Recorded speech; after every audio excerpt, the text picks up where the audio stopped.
Yes, hello folks, welcome back. I am hoping you are doing well wherever you are.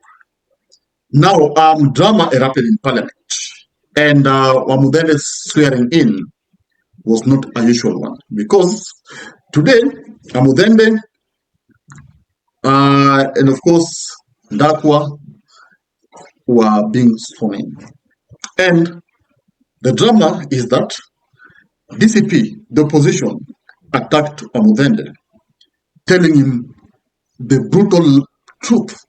You see, there's something that hurts people like the truth. Before I play you the video, I'll tell you that there's something that hurts people like the truth. And the truth has been told from Wamuthende. Yes, he's told that you don't deserve to be there, and don't be swayed that you are a member of parliament. You are not. And the people who are cheering you up here are lying to you. Listen to Koimbo, listen. Hivi kwa wale ambao wamechaguliwa kwa uchaguzi mdogo ambao uliopita, mimi nawakaribisha kwa roho mzuri, lakini ni vizuri kusema ukweli. Mheshimiwa Spika, Mheshimiwa Wamuthende, usikilize ground, usidanganywe na wabunge hapa. Wabunge wanaweza kukudanganya na ujipate utarudi kwa hii nyumba. Mheshimiwa Wamuthende, tunakupenda na tunakuheshimu kwa zile kura kidogo ambazo ulitushinda nazo, kura 400. Sio kura ya kujidai nayo, sio kura ya kujipigia kifua. Mheshimiwa Spika, lazima Wakenya waambiwe ukweli. Ni wakati wa kusikiza ground, ni wakati wa kutohonga watu, ni wakati wa kufanyia wananchi kazi. Mheshimiwa Spika, hatutaki udanganyifu katika taifa letu la Kenya wakati tunaendelea na uchaguzi wa mwaka 2000. Your time is up. Yes, he's laying it bare that you never won the by-election. That's the message he's trying to convey to Wamuthende. Of course, some people had kind words for Wamuthende because you see, there are people who are member of parliaments, the broad-based member of parliaments. Mbeere North, Njeru leo Wamuthende.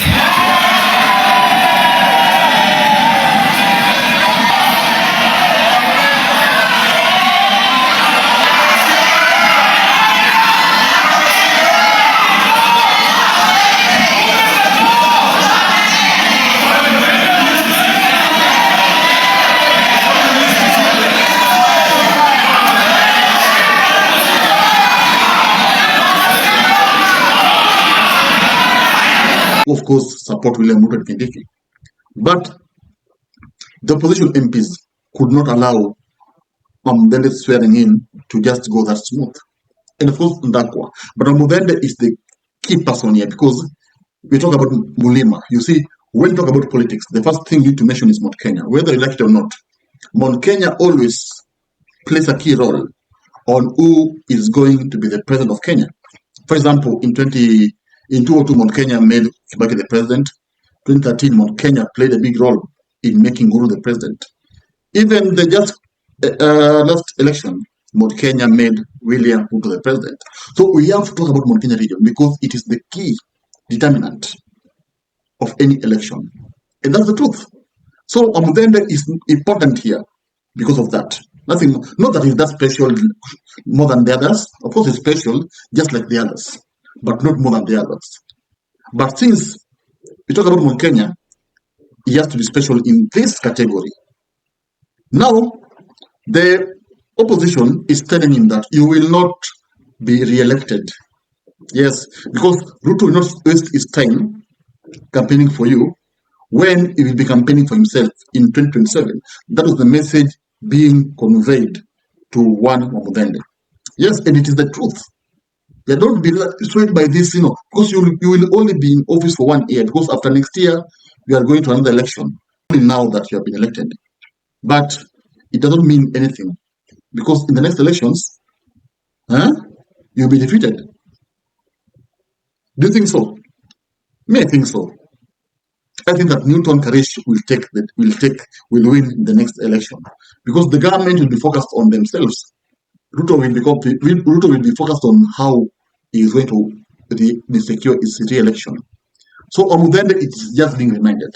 And you see, What are the events that have led to all this drama? It's because of the way the election was conducted in Mbeere North.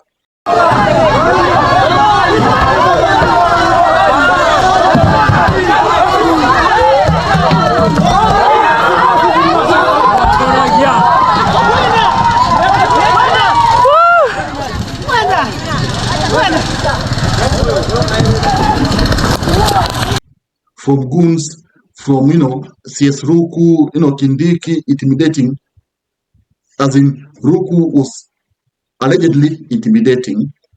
Let me use the word allegedly because I was not there, I did not see it. So let me not accuse him directly. Let me use the word allegedly. Because there are people who are affiliated to the DCP party or the opposition who say that CS Ruku ordered them to leave the polling stations. Then they suspect that something dark might have happened there. Because even Gachagua himself said that Kindiki and the government, the whole government brigade, were marking some 15,000 forms. It is now very clear to us and to the people of Kenya that IBC is totally compromised, and we are happy that this has been confirmed this early, because had this not been confirmed this early, they could have duped Kenyans that they can supervise and pretend over the general elections. For the first time since the electoral history of Kenya, IBC has confirmed that they will be using uniformed officers and plainclothes officers. Those plainclothes officers is a tool for ballot stuffing. IBC has given ballot papers to government agencies that have been pre-marked, and the officers in civilian, their work is to figure out how to get the pre-marked ballots into the ballot box. In Mbeere, for example, Mbeere North, 15,000 pre-marked ballots are being distributed now in a hotel 2 kilometers from Ebu town, where Kindiki is supervising. And these officers have been instructed to go to the polling stations, some pretending to be agents. Inside a police, no, inside an hotel. They were marking the ballot papers, and this was in favor of Wamuthende'S. Of course, they have not provided evidence to support this. Again, in any allegation, you have to prove it. Yes, when you prove it, it becomes solid. But the truth is, 90%, not 90%, 70% of Kenyans believe that the by-elections were rigged. That's the truth. Go all over, go on and online, even if you walk outside here, they will tell you that this by-election was all fair and fair, based on what happened. Let me give an example of what happened in Malava. You saw Seth Kanyako crying like a child. Then you see a man, a full man, crying like a child. Know that that person has been pushed against the wall, and there's pain inside his heart. They say that, yes, imagine he was crying in the morning. In the morning, when the votes had just begun, at around 9 a.m. there, he was really crying. He even gave up. He said that he's not part and parcel of that by-election. Why? Because he had seen what was happening in Malava. He knew that he was not going to make it, despite him being the most popular at the time of campaign. So this shows that this by-election, so many Kenyans believe that there is nothing like legitimacy here. And people now are questioning IBC. Why can IBC allow this? Because so many Kenyans say that if IBC could not hold just a simple by-election, how about the general election, countrywide?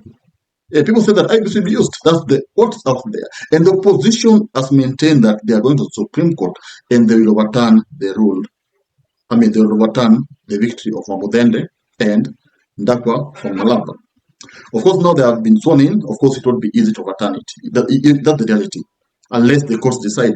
You see, sometimes the courts make the decision, by taking into consideration so many factors. For example, they see that these guys have been sworn in. There's no need. It's just 1 year in office. Let them serve to save a lot of drama. Then maybe next elections, wajipange. So my advice to Karish is not to give up. He should wait for Wamuthende in 2027. And nyowe kunyoa. Yes, because the government will not be focusing on Wamuthende in 2027. So I think the message from the parliament is just a candid message that it should not be overwhelmed. That is the member of parliament. Thank you guys. See you soon. If you love politics, then Dr. Politica is your cup of tea.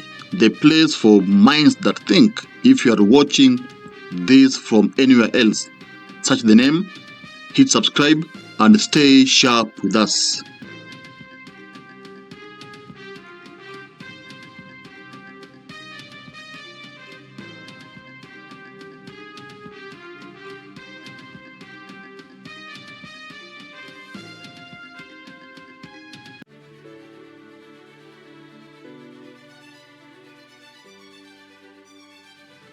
Thank you for making Dr. Politica your home for fearless political truth.